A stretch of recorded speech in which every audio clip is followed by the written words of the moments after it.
When I glance over my notes and records of the Sherlock Holmes cases between the years 82 and 90, I am faced by so many which present strange and interesting features that it is no easy matter to know which to choose and which to leave.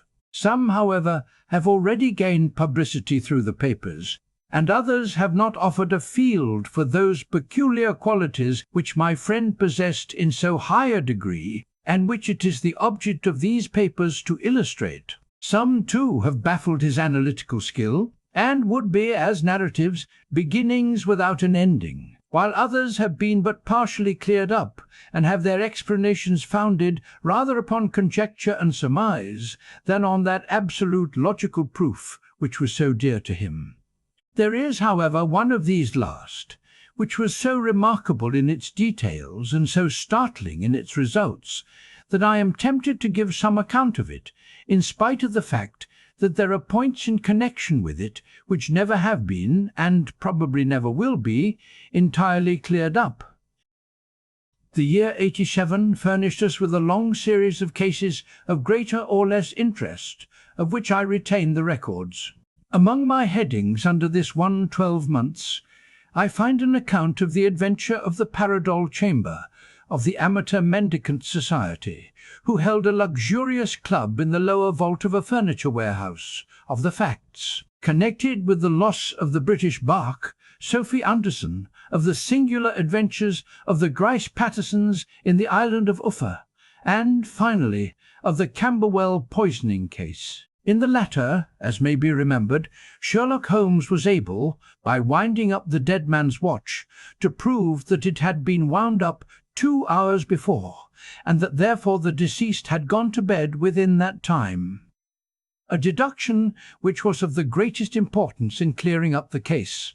All these I may sketch out at some future date, but none of them present such singular features as the strange train of circumstances which I have now taken up my pen to describe. It was in the latter days of September, and the equinoctial gales had set in with exceptional violence. All day the wind had screamed, and the rain had beaten against the windows, so that even here in the heart of great handmade London we were forced to raise our minds for the instant from the routine of life, and to recognize the presence of those great elemental forces which shriek at mankind through the bars of his civilization, like untamed beasts in a cage. As evening drew in, the storm grew higher and louder, and the wind cried and sobbed like a child in the chimney. Sherlock Holmes sat moodily at one side of the fireplace cross, indexing his records of crime, while I at the other was deep in one of Clark Russell's fine sea stories until the howl of the gale from without seemed to blend with the text, and the splash of the rain to lengthen out into the long swash of the sea waves. My wife was on a visit to her mother's, and for a few days I was a dweller once more in my old quarters at Baker Street. "Why," said I, glancing up at my companion, "that was surely the bell. Who could come tonight? Some friend of yours, perhaps?" "Except yourself I have none," he answered. "I do not encourage visitors." "A client, then? If so, it is a serious case. Nothing less would bring a man out on such a day and at such an hour. But I take it that it is more likely to be some crony of the landlady's." Sherlock Holmes was wrong in his conjecture, however, for there came a step in the passage and a tapping at the door. He stretched out his long arm to turn the lamp away from himself and towards the vacant chair upon which a newcomer must sit. "Come in," said he. The man who entered was young, some 22 at the outside, well-groomed and trimly clad, with something of refinement and delicacy in his bearing. The streaming umbrella which he held in his hand, and his long, shining waterproof, told of the fierce weather through which he had come. He looked about him anxiously in the glare of the lamp, and I could see that his face was pale and his eyes heavy, like those of a man who is weighed down with some great anxiety.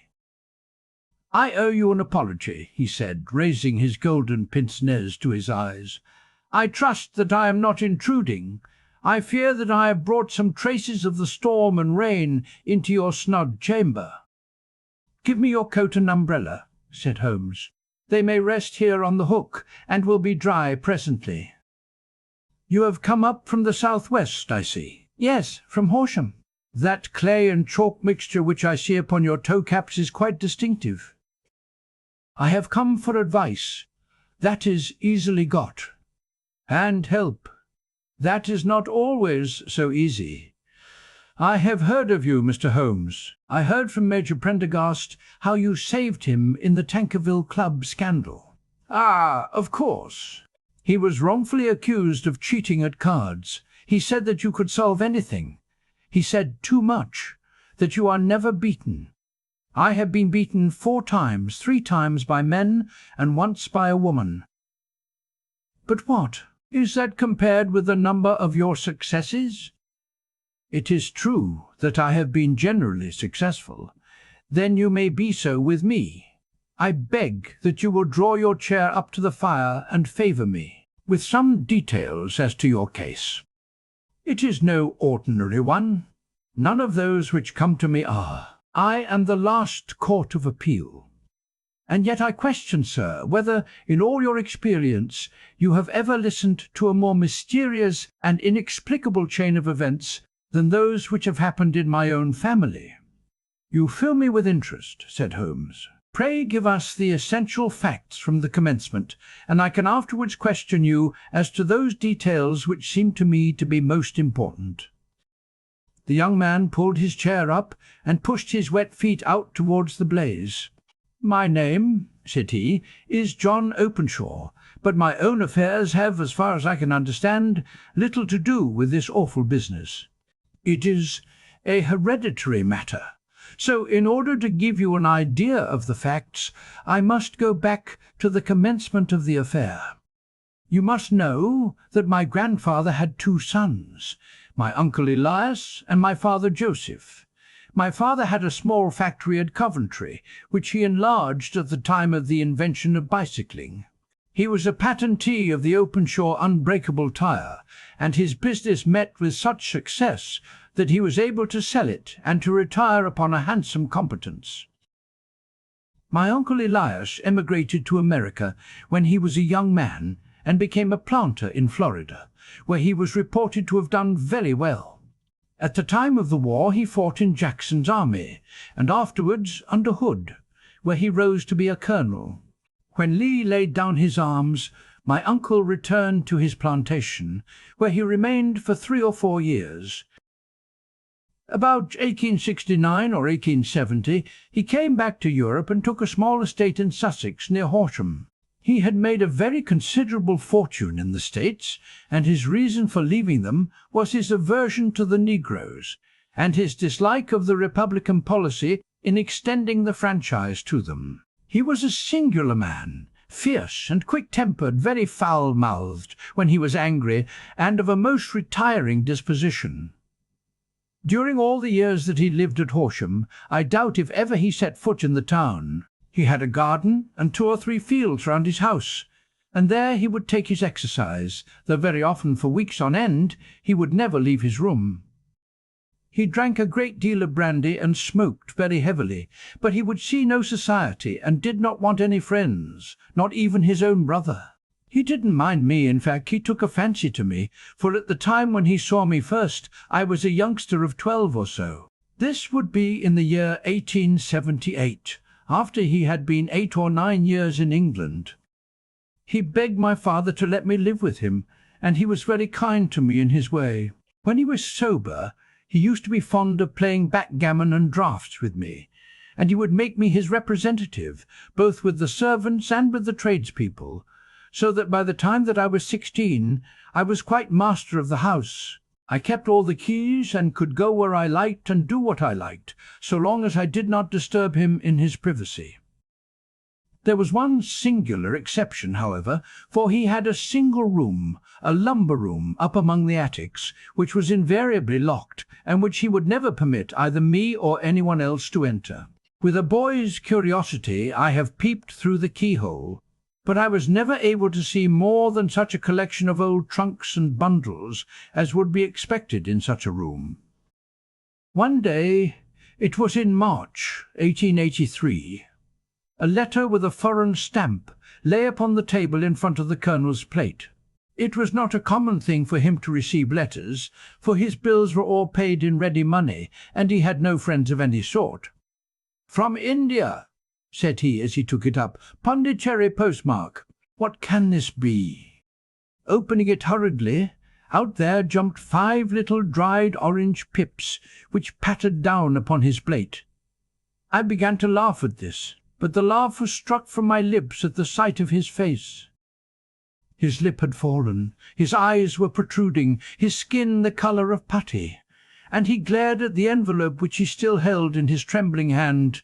K, he shrieked, and then, my God, my sins have overtaken me." "What is it, uncle?" I cried. "Death," said he, and rising from the table he retired to his room, leaving me palpitating with horror.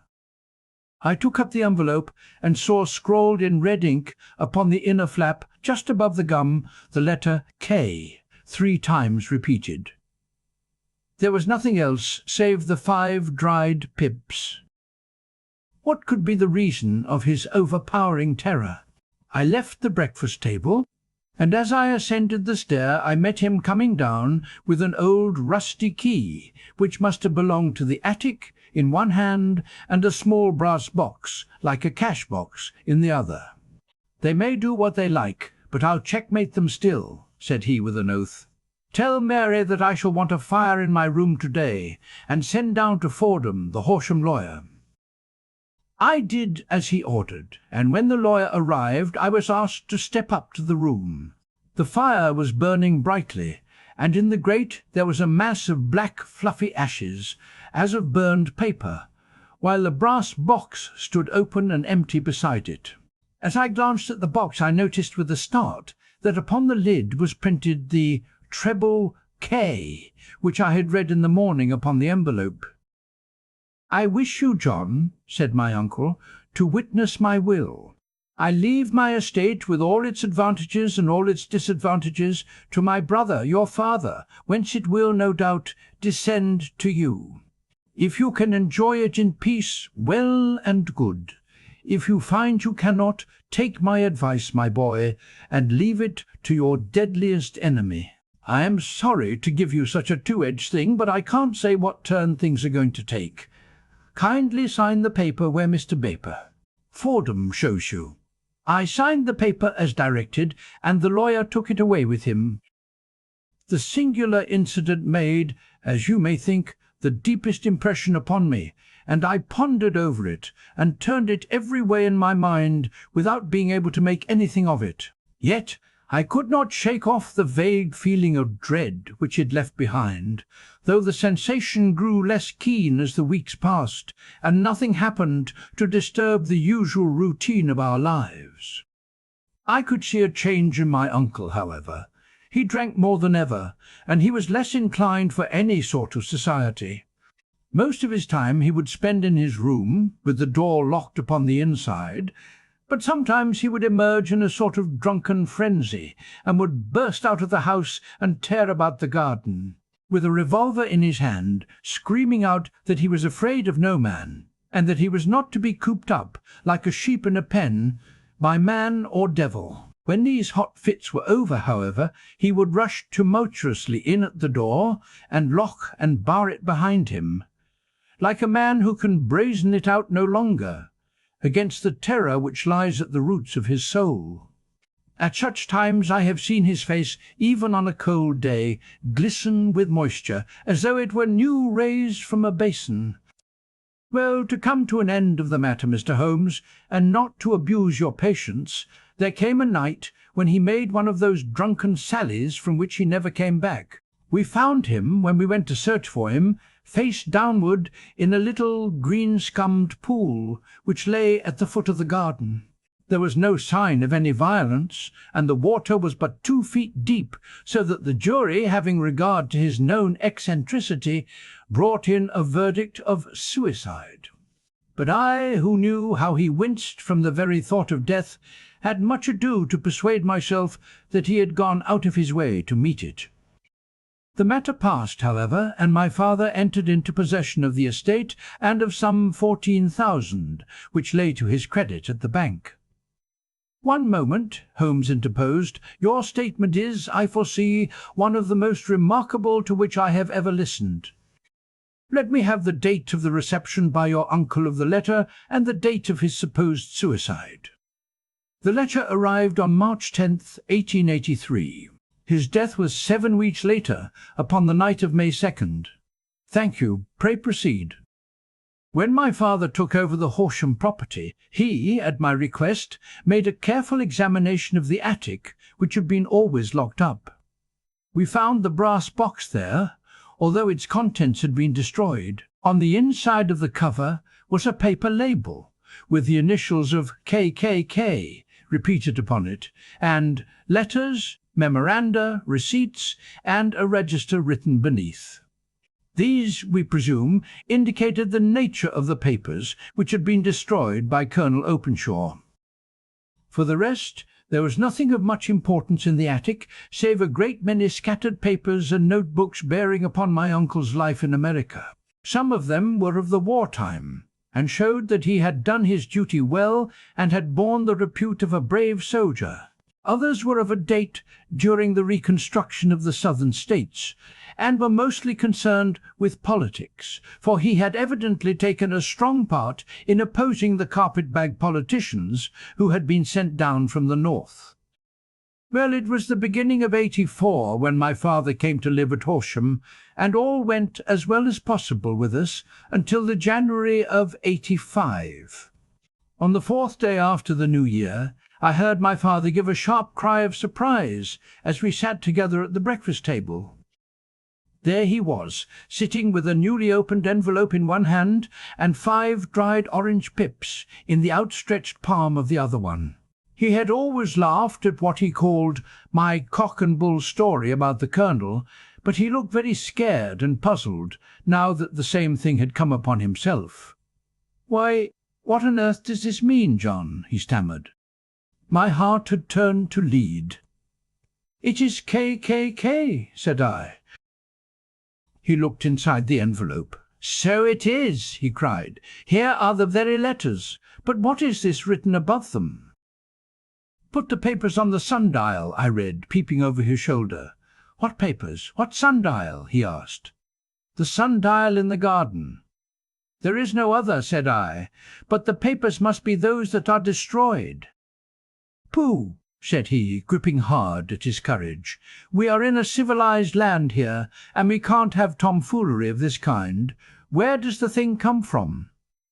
"From Dundee," I answered, glancing at the postmark. "Some preposterous practical joke," said he. "What have I to do with sundials and papers? I shall take no notice of such nonsense." "I should certainly speak to the police," I said, "and be laughed at for my pains. Nothing of the sort." "Then let me do so." "No, I forbid you. I won't have a fuss made about such nonsense." It was in vain to argue with him, for he was a very obstinate man.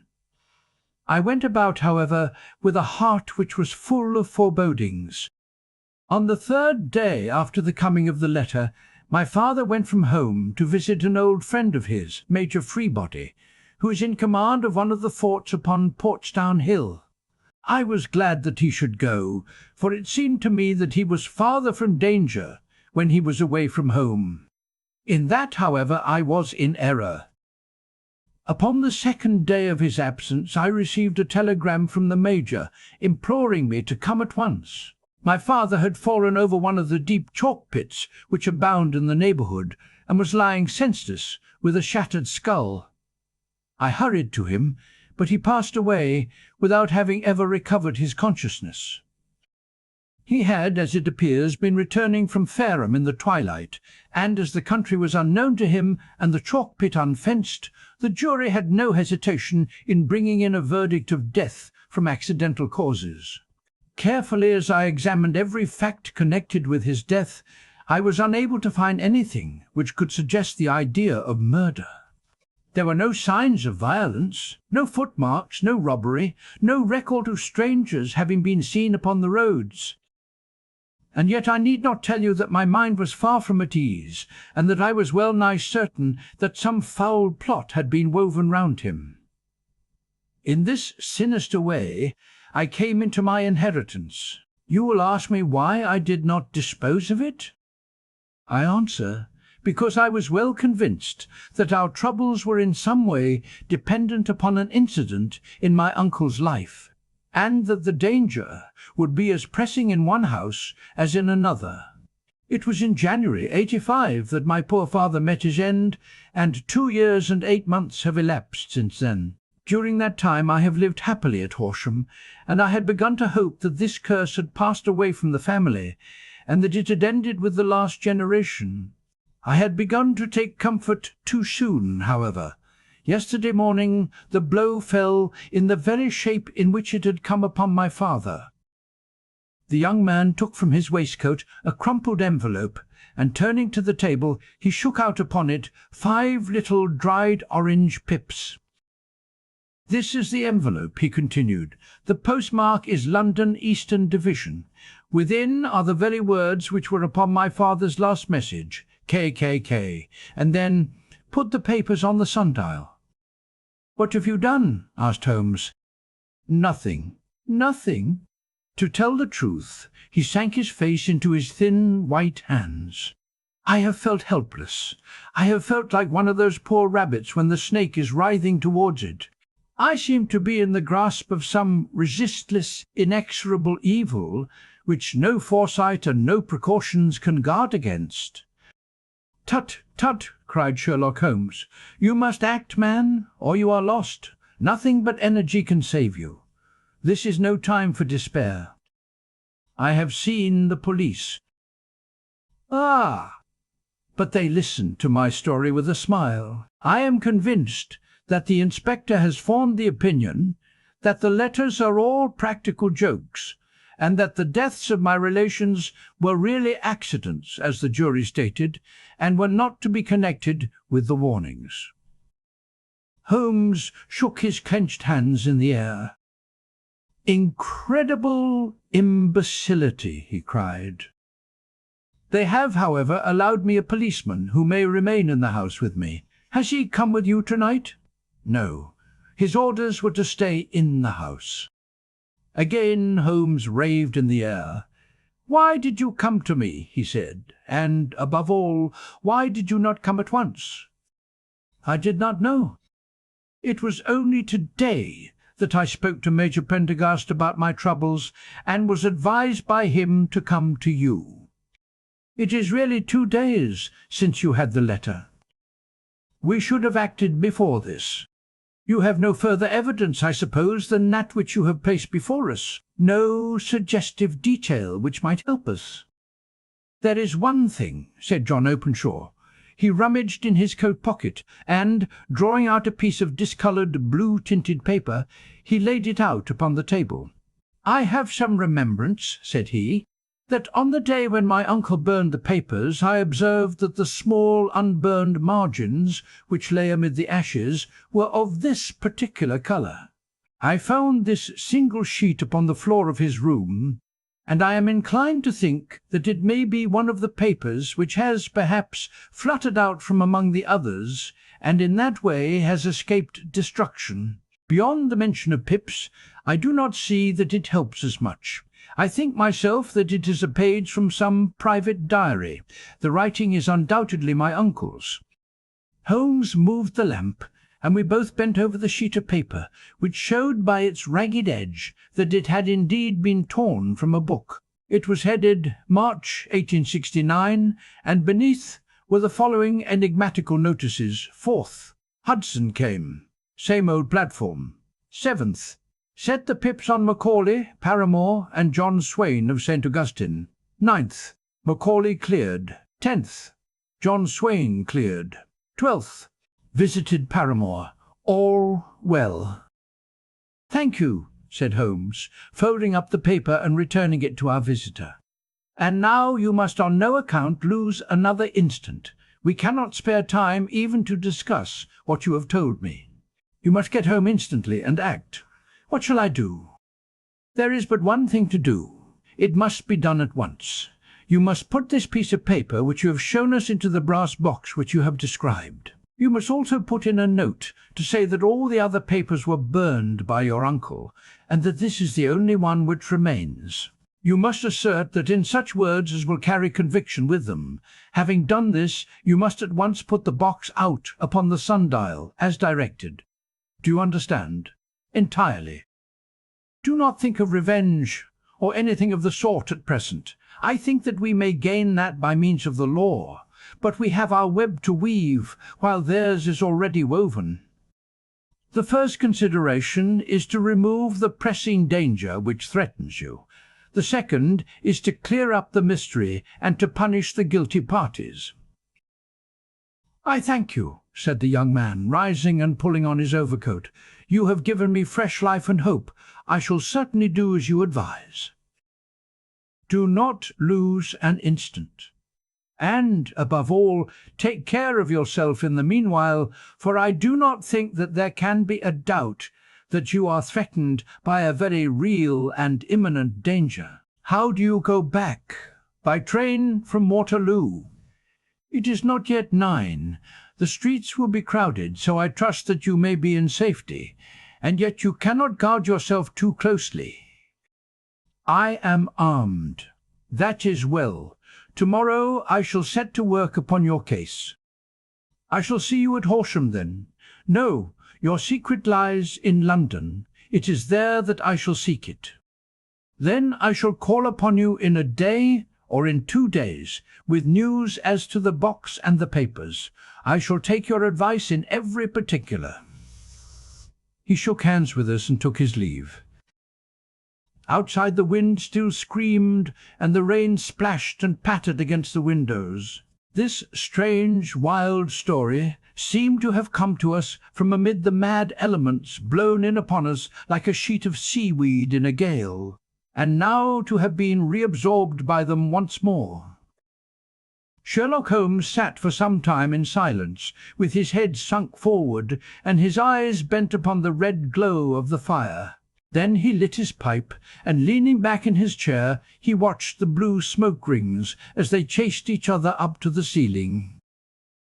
I think, Watson, he remarked at last, that of all our cases we have had none more fantastic than this. Save, perhaps, the sign of 4. Well, yes, save perhaps that. And yet this John Openshaw seems to me to be walking amid even greater perils than did the Sholtos. But have you, I asked, formed any definite conception as to what these perils are? There can be no question as to their nature, he answered. Then what are they? Who is this KKK, and why does he pursue this unhappy family? Sherlock Holmes closed his eyes and placed his elbows upon the arms of his chair with his fingertips together. The ideal reasoner, he remarked, would, when he had once been shown a single fact in all its bearings, deduce from it not only all the chain of events which led up to it, but also all the results which would follow from it.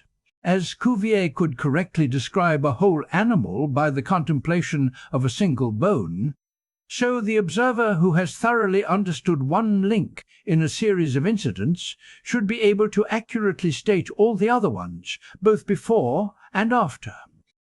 We have not yet grasped the results which the reason alone can attain to. Problems may be solved in the study which have baffled all those who have sought a solution by the aid of their senses. To carry the art, however, to its highest pitch, it is necessary that the reasoner should be able to utilize all the facts which have come to his knowledge, and this in itself implies, as you will readily see, a possession of all knowledge, which, even in these days of free education and encyclopedias, is a somewhat rare accomplishment. It is not so impossible, however, that a man should possess all knowledge which is likely to be useful to him in his work, and this I have endeavoured in my case to do. If I remember rightly, you, on one occasion, in the early days of our friendship, defined my limits in a very precise fashion. Yes, I answered, laughing.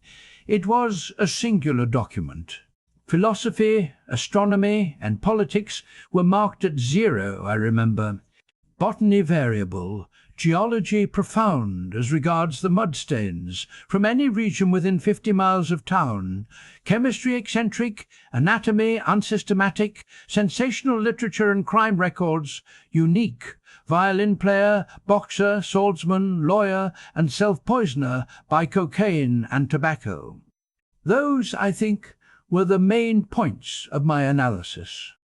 Holmes grinned at the last item. Well, he said, I say now, as I said then, that a man should keep his little brain attic stocked with all the furniture that he is likely to use, and the rest he can put away in the lumber room of his library, where he can get it if he wants it. Now, for such a case as the one which has been submitted to us tonight, we need certainly to muster all our resources. Kindly hand me down the letter K of the American Encyclopedia, which stands upon the shelf beside you. Thank you. Now let us consider the situation and see what may be deduced from it. In the first place, we may start with a strong presumption that Colonel Openshaw had some very strong reason for leaving America. Men at his time of life do not change all their habits and exchange willingly the charming climate of Florida for the lonely life of an English provincial town. His extreme love of solitude in England suggests the idea that he was in fear of someone or something. So we may assume as a working hypothesis that it was fear of someone or something which drove him from America. As to what it was he feared, we can only deduce that by considering the formidable letters which were received by himself and his successors. Did you remark the postmarks of those letters? The first was from Pondicherry, the second from Dundee, and the third from London, from East London. What do you deduce from that? They are all seaports. That the writer was on board of a ship. Excellent. We have already a clue. There can be no doubt that the probability, the strong probability, is that the writer was on board of a ship. And now let us consider another point. In the case of Pondicherry, 7 weeks elapsed between the threat and its fulfillment. In Dundee, it was only some 3 or 4 days. Does that suggest anything?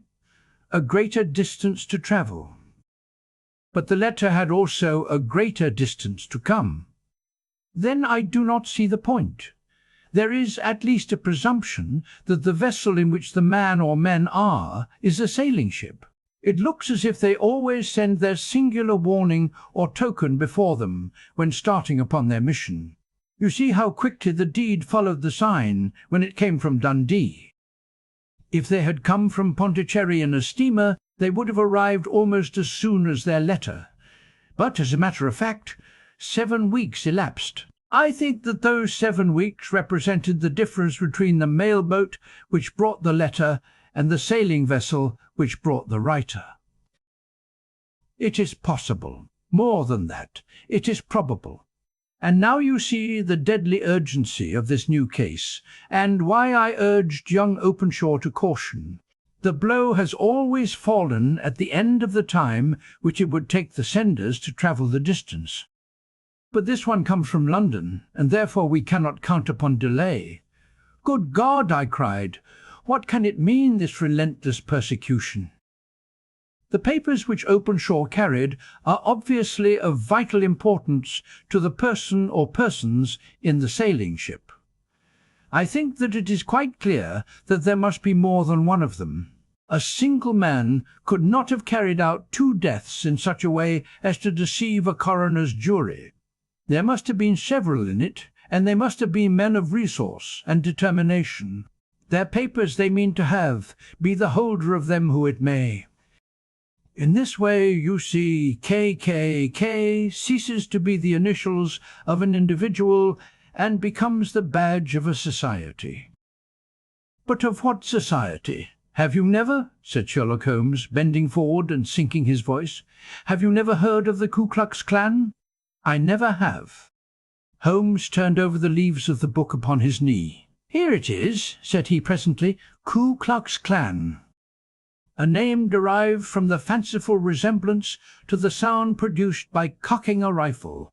This terrible secret society was formed by some ex-Confederate soldiers in the southern states after the Civil War, and it rapidly formed local branches in different parts of the country, notably in Tennessee, Louisiana, the Carolinas, Georgia, and Florida. Its power was used for political purposes, principally for the terrorizing of the Negro voters and the murdering and driving from the country of those who were opposed to its views. Its outrages were usually preceded by a warning sent to the marked man in some fantastic but generally recognized shape. A sprig of oak leaves in some parts, melon seeds or orange pips in others. On receiving this, the victim might either openly abjure his former ways, or might fly from the country.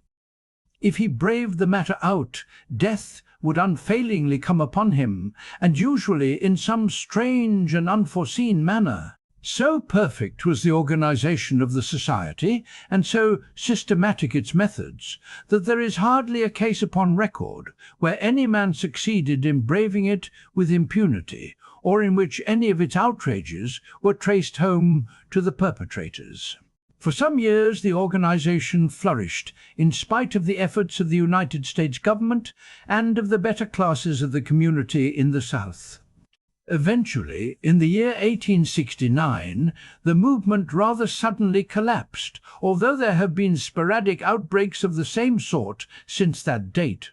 You will observe, said Holmes, laying down the volume, that the sudden breaking up of the society was coincident with the disappearance of Openshaw from America, with their papers. It may well have been cause and effect. It is no wonder that he and his family have some of the more implacable spirits upon their track. You can understand that this register and diary may implicate some of the first men in the South, and that there may be many who will not sleep easy at night until it is recovered. Then the page we have seen is such as we might expect.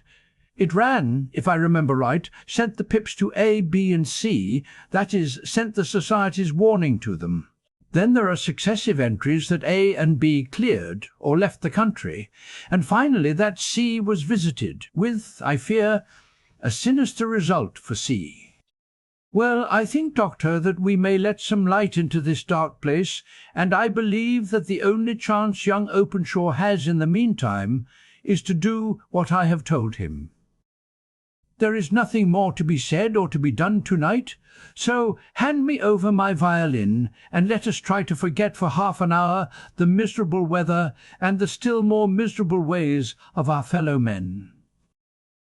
It had cleared in the morning, and the sun was shining with a subdued brightness through the dim veil which hangs over the great city. Sherlock Holmes was already at breakfast when I came down. "You will excuse me for not waiting for you," said he. "I have, I foresee, a very busy day before me in looking into this case of young Openshaw's." "What steps will you take?" I asked. "It will very much depend upon the results of my first inquiries. I may have to go down to Horsham, after all." "You will not go there first." "No, I shall commence with the city. Just ring the bell and the maid will bring up your coffee."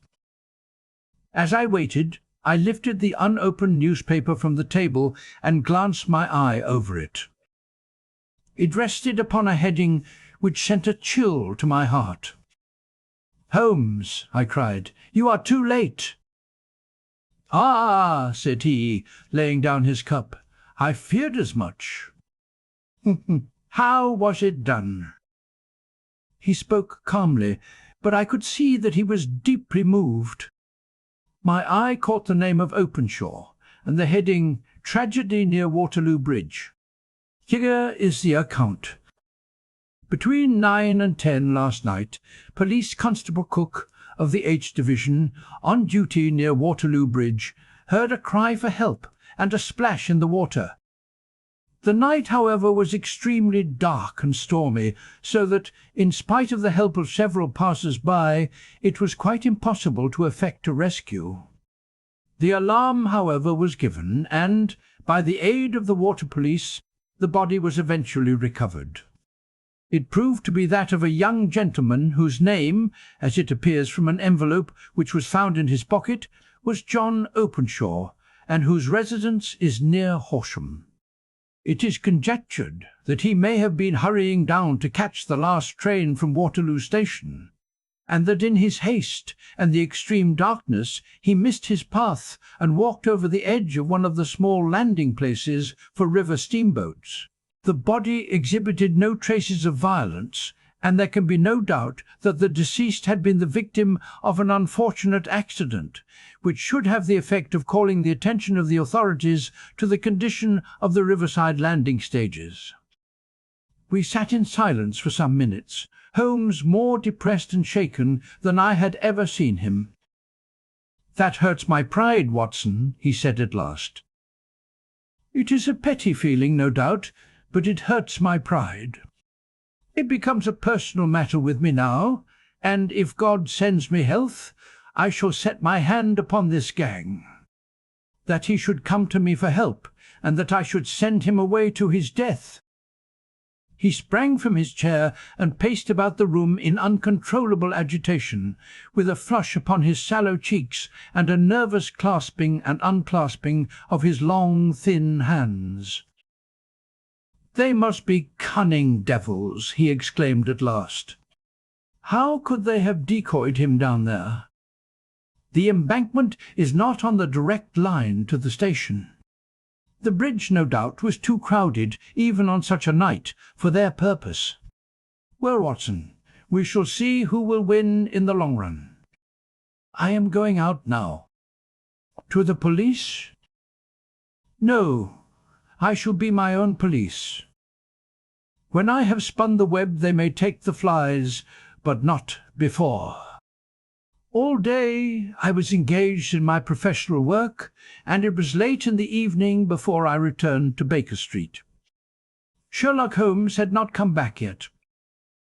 It was nearly 10 o'clock before he entered, looking pale and worn. He walked up to the sideboard, and tearing a piece from the loaf he devoured it voraciously, washing it down with a long draught of water. "You are hungry," I remarked. Starving." It had escaped my memory. "I have had nothing since breakfast." "Nothing?" "Not a bite. I had no time to think of it. And how have you succeeded?" "Well, you have a coup. I have them in the hollow of my hand. Young Openshaw shall not long remain unavenged. Why, Watson, let us put their own devilish trademark upon them. It is well thought of." "What do you mean?" He took an orange from the cupboard, and tearing it to pieces, he squeezed out the pips upon the table. Of these he took 5 and thrust them into an envelope. On the inside of the flap he wrote S.H. for J.O. Then he sealed it and addressed it to Captain James Calhoun, Barker Lone Star, Savannah, Georgia. "That will await him when he enters port," said he, chuckling. "It may give him a sleepless night. He will find it as sure a precursor of his fate as Openshaw did before him." "And who is this Captain Calhoun?" "The leader of the gang. I shall have the others, but he first." "How did you trace it, then?" He took a large sheet of paper from his pocket, all covered with dates and names. "I have spent the whole day," said he, "over Lloyd's registers and files of the old papers, following the future career of every vessel which touched at Pondicherry in January and February in '83. There were 36 ships of fair tonnage which were reported there during those months. Of these, one, the Lone Star, instantly attracted my attention, since, although it was reported as having cleared from London, the name is that which is given to one of the states of the Union. Texas, I think. I was not and am not sure which, but I knew that the ship must have an American origin." "What then?" I searched the Dundee records, and when I found that the Bach Lone Star was there in January 85, my suspicion became a certainty. I then inquired as to the vessels which lay at present in the port of London. Yes, the Lone Star had arrived here last week. I went down to the Albert Dock and found that she had been taken down the river by the early tide this morning, homeward bound to Savannah. I wired to Gravesend and learned that she had passed some time ago, and as the wind is easterly, I have no doubt that she is now past the Goodwins and not very far from the Isle of Wight. What will you do then? Oh, I have my hand upon him. He and the two mates are, as I learn, the only native-born Americans in the ship. The others are Finns and Germans. I know also that they were all three away from the ship last night. I had it from the stevedore, who has been loading their cargo. By the time that their sailing ship reaches Savannah, the mail boat will have carried this letter, and the cable will have informed the police of Savannah that these three gentlemen are badly wanted here upon a charge of murder. There is ever a flaw, however, in the best laid of human plans, and the murderers of John Openshaw were never to receive the orange pips which would show them that another, as cunning and as resolute as themselves, was upon their track. Very long and very severe were the equinoctial gales that year. We waited long for news of the Lone Star of Savannah, but none ever reached us. We did at last hear that somewhere far out in the Atlantic a shattered stern post of a boat was seen swinging in the trough of a wave, with the letters L.S. carved upon it, and that is all which we shall ever know of the fate of the Lone Star.